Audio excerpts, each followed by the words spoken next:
Very good evening to all of you. I am hoping that कि आप सभी अपने घरों में अच्छे से सेफ होंगे और अपने स्टडी को भी काफ़ी अच्छे से मैनेज कर रहे होंगे। आज के सेशन में हम एक बहुत ही इंपॉर्टेंट टॉपिक यानी हम कह सकते हैं कि इंग्लिश ग्रामर की बैकबोन को कवर करने वाले हैं, जिसका नाम है टेंसेस।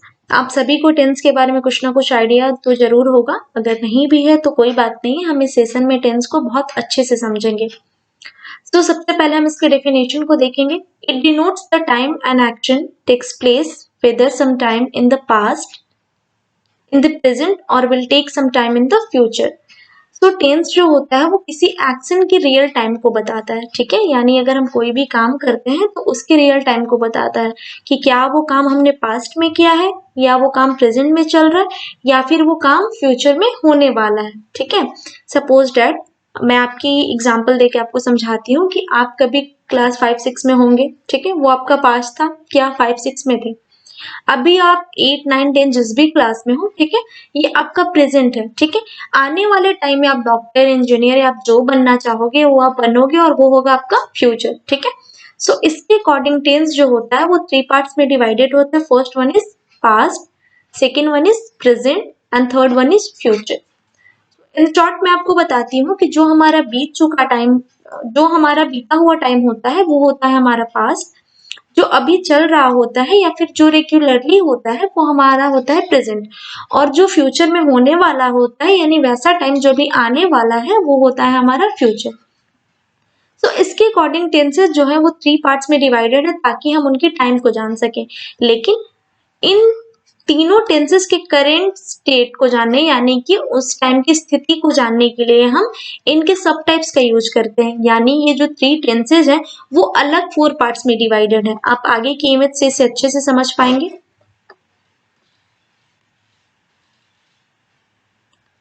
देखिए अभी हमने देखा था टेंसेस जो है वो 3 पार्ट्स में डिवाइडेड है, present tense, past tense and future tense. और ये 3 टेंसेस जो है ये इनकी स्थिति को जानने के लिए, इनकी करंट स्टेट को जानने के लिए इन्हें 4 अलग पार्ट्स में डिवाइड किया गया है, ठीक है। प्रेजेंट और indefinite, continuous, perfect and perfect continuous, ठीक है। Present simple, present continuous, present perfect and present perfect continuous. Same आप पास्ट के साथ भी ले सकते हो एंड सेम फ्यूचर के साथ भी, like future simple, future continuous, future perfect and future perfect continuous, ठीक है। तो टोटल कितने टेंसेस हमें पढ़ने हैं? इसके 4 यानी प्रेजेंट के 4, पास्ट के 4 और फ्यूचर के 4। तो हमें टोटल 12 टेंसेस को पढ़ना है, ठीक है। इन्हें हम एक एक करके पढ़ेंगे और आज के इस वीडियो में हम पढ़ने वाले हैं प्रेजेंट सिंपल को।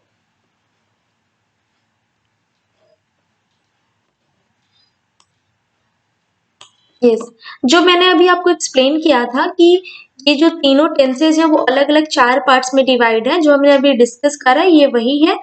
Present simple, present continuous, present perfect and present perfect continuous. Same past का है और सेम फ्यूचर का भी है, ठीक है।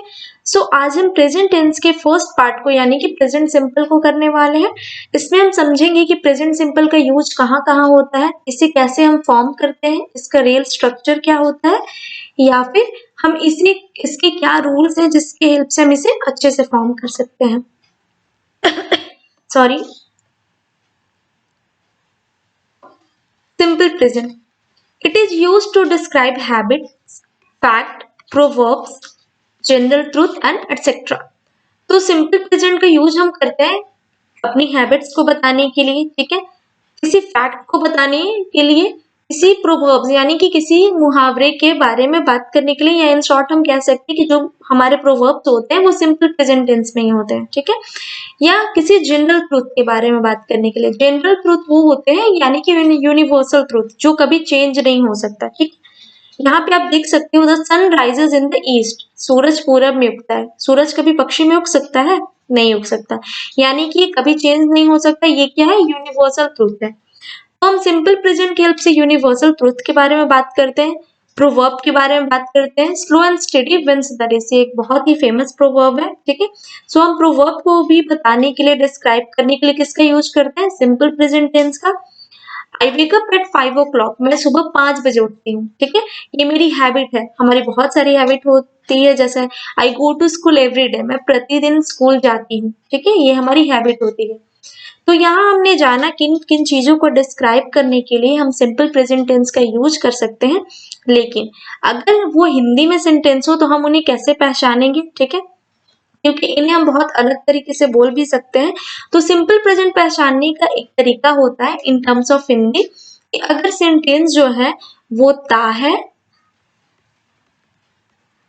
ती है, ते है से खत्म होता है तो वो सिंपल प्रेजेंट होते हैं। जैसे मैं स्कूल जाता हूं, तो ये किससे खत्म हुआ, जाता हूं, यानी एंड में क्या आया, ता हूं। मैं खाना बनाती हूं, एंड में क्या आया, ती हूं, ठीक है। तो उसी तरीके से अगर सेंटेंस हिंदी में ता है, ती है एवं ते है से खत्म होते हैं तो उन्हें हम सिंपल प्रेजेंट टेंस मानते हैं, ठीक है। अब हम जानेंगे सिंपल प्रेजेंट टेंस को हम फॉर्म कैसे करते हैं। इसके लिए मैं इसको तीनों फॉर्म में आपको बताऊंगी, अफर्मेटिव, नेगेटिव एंड इंटरोगेटिव में। तो सबसे पहले हम अफर्मेटिव को समझेंगे। अफर्मेटिव होते हैं पॉजिटिव सेंटेंस, जो भी सेंटेंसेस पॉजिटिव होती हैं वो होती है अफर्मेटिव। इसका स्ट्रक्चर होता है सब्जेक्ट। इन अफर्मेटिव हमें किसी हेल्पिंग वर्ब की जरूरत नहीं होती। हेल्पिंग वर्ब होते हैं हमारे is, am, are, was, were, has, have, ये सब क्या होते हैं, हेल्पिंग वर्ब होते हैं। सब्जेक्ट के बाद हमें यूज करना होता है V1 और V5। तो यहाँ आपका कंफ्यूजन होगा V1 क्या होता है और V5 क्या होता है, ठीक है। तो जो हम किसी भी वर्ब का, वर्ब यानी कि एक्शन वर्ड, लाइक हंसना, रोना, ठीक है, यानी कि कोई भी एक्शन वर्ड होते हैं वो वर्ब होते हैं। लाइक अगर प्ले, खेलना हमारा वर्ब है, तो अगर प्ले का प्ले ही है तो वो हो गया V1 यानी कि बेस फॉर्म ऑफ वर्ब, ठीक है। लेकिन अगर हम लोग वर्ब के साथ एस या येस ऐड करते हैं तो ये बन जाता है हमारा V5, यानी कि अगर हम प्लेज लिखते हैं तो वो हो जाता है V5, ठीक है। यानी कि वर्ब के बाद हम एस या येस उसमें ऐड करते हैं, वो होता है V5। तो अब हम जानेंगे हम किसके किसके साथ V1 यूज करते हैं और किसके किसके साथ V5 यूज करते हैं। Rule number 1, if subject is he, she, it, name and any singular word, ठीक है। सिंगुलर वर्ड वो होते हैं जो एक ही होते हैं, सिंगल होते हैं, ठीक है। तो अगर हमारा subject he, she, it, name और कोई भी सिंगुलर वर्ड रहे तो हम वहां पे क्या यूज करते हैं, V5 यूज करते हैं, यानी वर्ब के बाद जो एस या येस हम यूज करते हैं, ठीक है। तो यहाँ पे हम इन सभी के साथ V5 यूज करते हैं।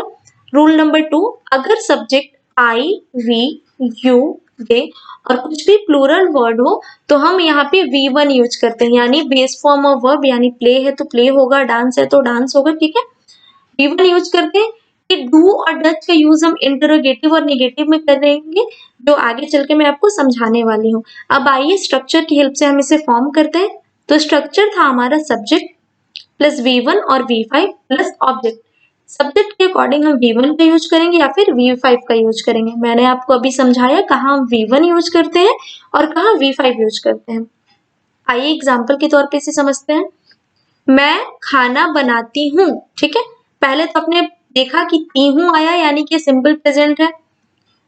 मैं, सबसे पहले सब्जेक्ट को हमें फॉर्म करना है। मैं को हम इंग्लिश में बोलते हैं आई। उसके बाद हमें डायरेक्टली किसका यूज करना है, वर्ब का। तो आप बताइए इसके साथ हम V1 यूज करेंगे या V5 यूज करेंगे। इसके साथ हम V1 यूज करेंगे, क्योंकि यहाँ पे क्या है, आई, वी, यू, दे, इन सभी के साथ हम V1 यूज करते हैं। आई कुक, बनाना को, खाना बनाना को हम बोलते हैं बनाना को कुक, ठीक है। आई कुक और खाना को बोलते हैं फूड। सो इसके अकॉर्डिंग होगा आई कुक फूड। तो ये हुआ अफर्मेटिव टेंस। अब हम आगे देखेंगे हम इसे नेगेटिव और इंटरोगेटिव फॉर्म में कैसे फॉर्म करते हैं।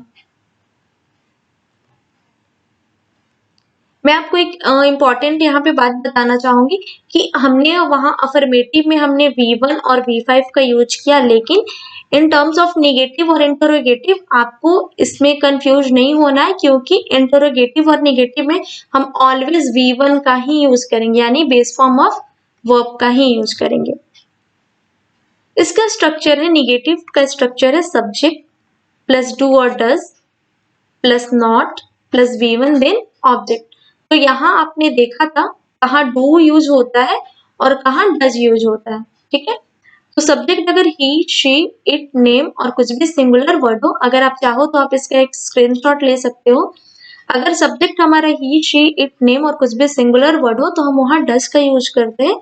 और अगर हमारा सब्जेक्ट आई, वी, यू, दे और कुछ भी प्लूरल वर्ड हो तो हम वहाँ डू का यूज करते हैं, सॉरी डू का यूज करके। इन शॉर्ट आप याद कर लो कि अगर V5 जहां हमने यूज किया है वहां निगेटिव और इंटरोगेटिव में डज का यूज करेंगे, और जहां हमने V1 यूज किया है वहां हम डू का यूज करेंगे। ठीक है, अब देखते हैं हम इस एग्जाम्पल के हेल्प से। मैं खाना नहीं बनाती हूँ, निगेटिव वही सेंटेंसेस होते हैं जो नहीं किए जाते। ठीक है, यानी मैं ये नहीं करती हूँ, मैं स्कूल नहीं जाती हूँ, ये सारी सेंटेंसेस क्या हुए, निगेटिव। ठीक है, मैं खाना नहीं बनाती हूँ, स्ट्रक्चर क्या है हमारा, सब्जेक्ट प्लस डू और डज, जो भी रिक्वायर्ड हो सब्जेक्ट के according, plus not, then V1 जो मैंने आपको यहाँ पहले बताया था कि हम हमेशा निगेटिव और इंटरोगेटिव में V1 ही यूज करते हैं। ठीक है, प्लस ऑब्जेक्ट, सो इसके अकॉर्डिंग होगा सब्जेक्ट आई के साथ हम डू यूज करते हैं, do plus not cook food. ठीक है, I do not cook food. अब हम इसका इंटरोगेटिव देखते हैं। इंटरोगेटिव में भी इसका स्ट्रक्चर होगा, डू और डज पहले आ जाता है, plus subject plus V1 then object. ठीक है, तो सबसे पहले हम क्या करेंगे, क्या मैं खाना बनाती हूँ, तो सबसे पहले आई है सब्जेक्ट हमारा, इसके अकॉर्डिंग डू हम लिखेंगे, डू आई कुक फूड।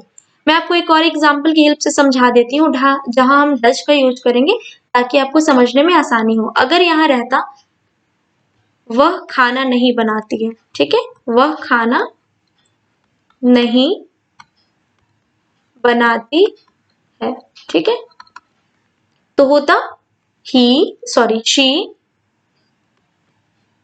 सी के साथ हम क्या यूज कर सकते हैं, शी डज, सी के साथ हम यूज करेंगे does not cook food, she does not cook food. ये हो गया हमारा नेगेटिव, और इसका इंटरोगेटिव होगा क्या वह खाना बनाती है। ठीक है, तो यहां होगा शी है सब्जेक्ट हमारा, तो इसके अकॉर्डिंग हम डज का यूज करेंगे, डज शी कुक फूड, और यहाँ हो जाएगा क्वेश्चन मार्क, क्योंकि ये इंटरोगेटिव है तो हम यहाँ पे क्वेश्चन मार्क देते हैं इंटरोगेटिव सेंटेंस में। सो अगर मान लीजिए आप यहाँ भी देख लो, अगर यहाँ रहता वह खाना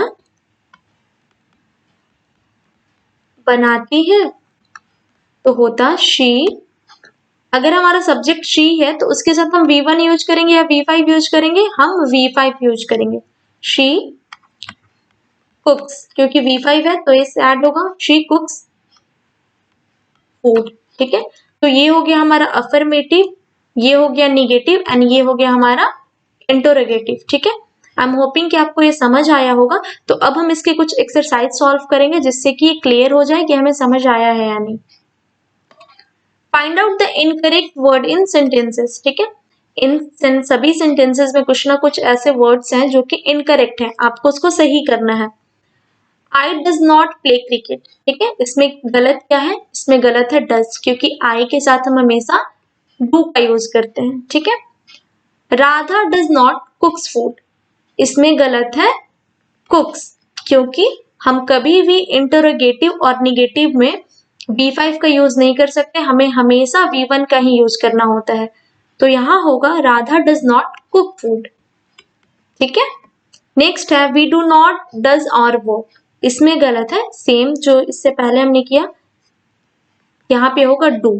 ठीक है, नेक्स्ट है Rajeev do not teach me, यहाँ पे गलत है, राजीव के साथ हम कभी भी डू का यूज नहीं कर सकते, हमें डज का यूज करना चाहिए। ठीक है, नेक्स्ट है डज डॉग्स बार्क, यहाँ पे गलत है, आइदर यहाँ पे हम दो तरीके से इसे ठीक कर सकते हैं। ठीक है, यहाँ पे या तो हमें अगर प्लूरल वर्ड है यानी डॉग्स है यहाँ पे तो ये प्लूरल हो गया, तो आइदर हमें यहाँ पे डू करना चाहिए, और अगर हम डू नहीं करते इसे डज छोड़ते हैं तो इसे हमें डॉग कर देना चाहिए। ठीक है, सो आई एम होपिंग कि ये सभी कॉन्सेप्ट आप तक क्लियर होंगे।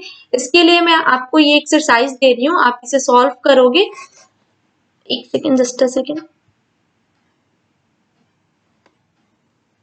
Yes this is your exercise, आप इसे सॉल्व करोगे और इसका आंसर आप मुझे कमेंट बॉक्स में भी लिख सकते हो, आइदर आप मेरे व्हाट्सएप नंबर पे भी सेंड कर सकते हो। It's 9661201008।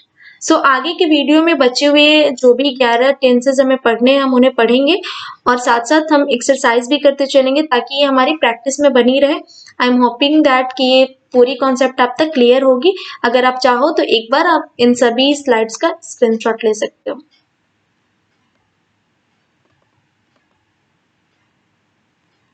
You can take.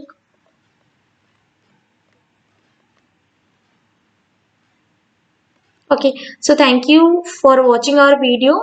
So till then keep learning and keep studying. Thank you very much.